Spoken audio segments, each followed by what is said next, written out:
Weekend update, El Presidente weekend update. Here's Doug. Doug's taking a little nap. And then we have, hello, Goose, Goose Man. How you doing, Goose? And we've got Boomer. Hey, Boomer. What's going on, Boomer? How you doing? And then somewhere around here we have Chewbacca. Oh yeah, Chewbacca's back here chewing on stuff. He was named before we realized that he likes to chew on anything and everything.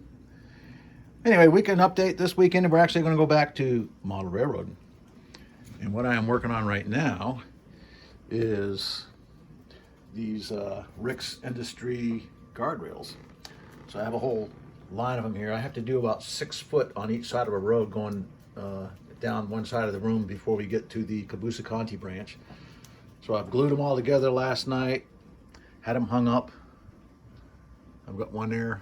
Also, they're all glued together, and actually I just painted all of them. One side is gray, and so we're going to work on that.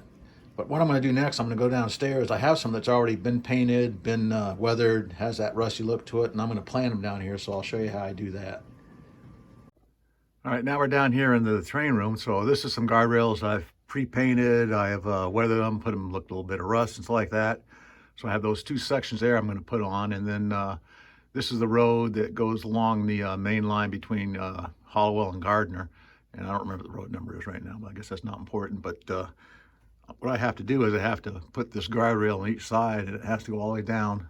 It's about 6 feet there to where you can see where it's unscenic. At that unscenic section, I'm going to be building a overpass over the tracks there and intersection and stuff like that. But I want to get these guardrails in first before I do anything else. So the plan is to come down here, and where you can see that one stand up, I will lay it flat, and then I'll use a marker to mark every hole, and then I'm going to come through here with an awl and puncture holes, and then just kind of set this down in there. So that's the awl I have. It's a little, I don't even know where I had it so long, but right there I've marked my first hole that I'm going to put in for this guardrail, and then I'm going to continue going down and marking the rest of the holes.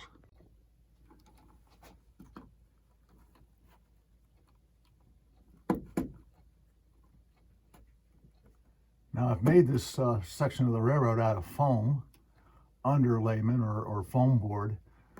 So that allows me to come in here and plant trees and put these guardrails and stuff like that in by just using this awl to puncture down through the scenery bay or the scenery cover down into the actual foam base.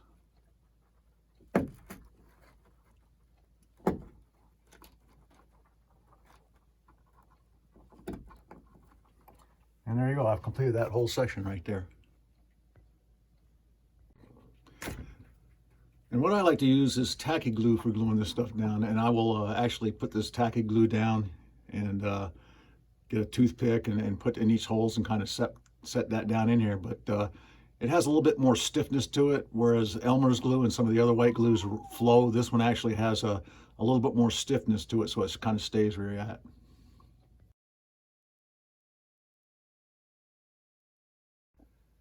So now I'm applying the tacky glue to the holes. Now the one thing about this is keeping track of where your holes are.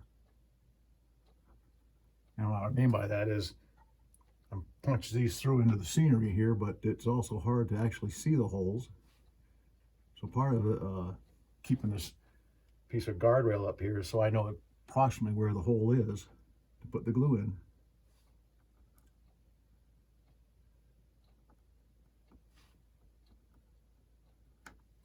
I found this out also when I'm planting super trees.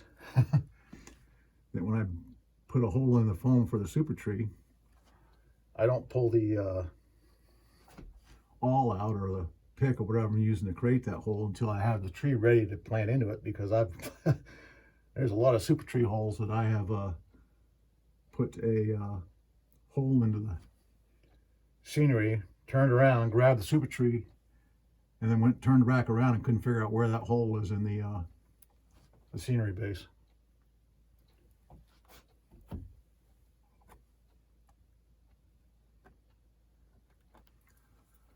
So they have them all in here now. Now the fun part is trying to get this to fit in here without busting off these very, I mean, it's plastic and it's glued together with some glue, but you kind of got to get them all to fit in the hole first. And then once you have them all aligned, you can start putting some pressure down here. But if you try to put the first one in without getting the other ones in, you will make this job a lot harder. And even though I use this to line up, there's still a little bit slight misalignment here, so I may have to come back and redo a hole here too.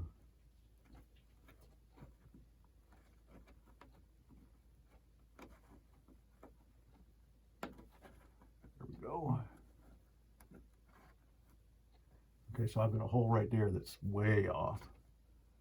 And I just punch in where it's closer. And apparently when I made that one way off, I made the rest of them way off. So these last couple here, we're gonna end up remaking the hole to get this lined up right.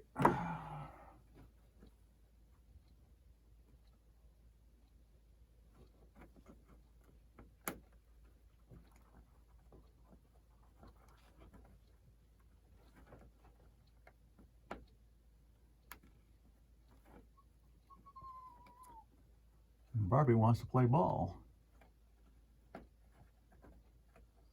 So she is down there chirping, letting me know that she's there.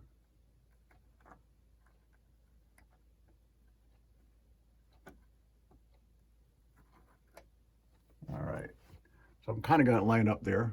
I'm going to go press it all in and get it all the right height, and then I'll come back on.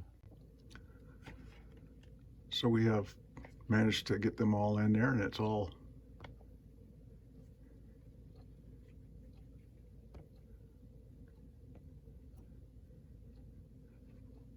and that's our guardrail.